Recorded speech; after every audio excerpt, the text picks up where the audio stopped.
সারা দেশে তীব্র দাবদাহ চলছে। জনজীবন হয়ে উঠেছে দুর্বিষহ ও বিপর্যস্ত।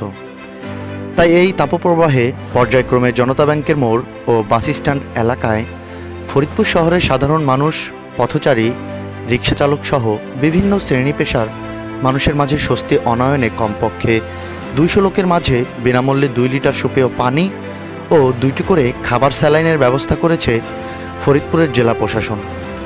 শনিবার বেলা 2:30 শহরের জনতা ব্যাংকের মোড় ফরিদপুর জেলা প্রশাসনের আয়োজনে সাধারণ মানুষ, পথচারী, রিকশাচালক সহ বিভিন্ন পেশার মানুষের হাতে বিশুদ্ধ পানি তুলে দিয়ে এই কার্যক্রমের উদ্বোধন করেন ফরিদপুরের জেলা প্রশাসক মোহাম্মদ কামরুল আহসান তালুকদার।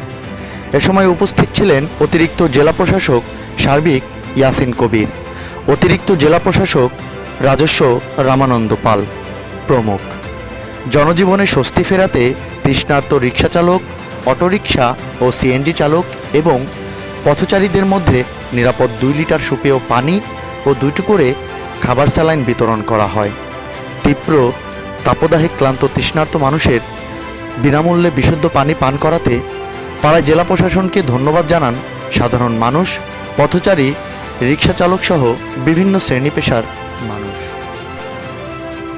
কামরুল আহসান তালুকদার বলেন, এই তাপদাহ যতদিন চলবে, আবহাওয়া স্বাভাবিক না হওয়া পর্যন্ত বিনামূল্যে আমাদের এই সুপেয় খাবার পানি ও খাবার স্যালাইন বিতরণ চলবে। আমরা রোজ কমপক্ষে 200 মানুষকে বিনামূল্যে 2 লিটার সুপেয় পানি ও 2টি করে খাবার স্যালাইন সরবরাহ করব। যদি চাহিদা বৃদ্ধি পায় তাহলে আমরা আরও এর পরিমাণ বৃদ্ধি করব।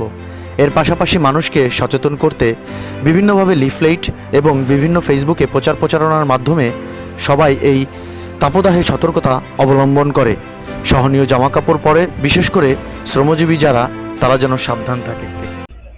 আমরা এই তাপদাহ যতদিন চলবে, আবহাওয়া স্বাভাবিক না হওয়া পর্যন্ত আমাদের এই পানি এবং স্যালাইন বিতরণ চলবে।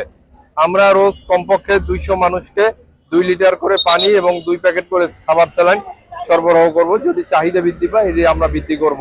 আমরা এর পাশাপাশি মানুষকে সচেতন করার জন্য আমরা বিভিন্নভাবে লিফলেট এবং ফেসবুকের মাধ্যমে আমরা প্রচার করছি, যাতে সবাই এই তাপদাহে সতর্ক থাকে, ছায়ায় থাকে, সহনীয় জামা কাপড় পরে, বিশেষ করে শ্রমজীবী যারা, তারা যাতে সাবধান থাকে। গরিব মানুষ এবং শ্রমজীবীদের আমরা মূলত আজকে পানিটা সরবরাহ করছি। যদি চাহিদা বৃদ্ধি পায়, এটা তাপদাহ স্বাভাবিক না হওয়া পর্যন্ত এ বিতরণ অব্যাহত থাকবে।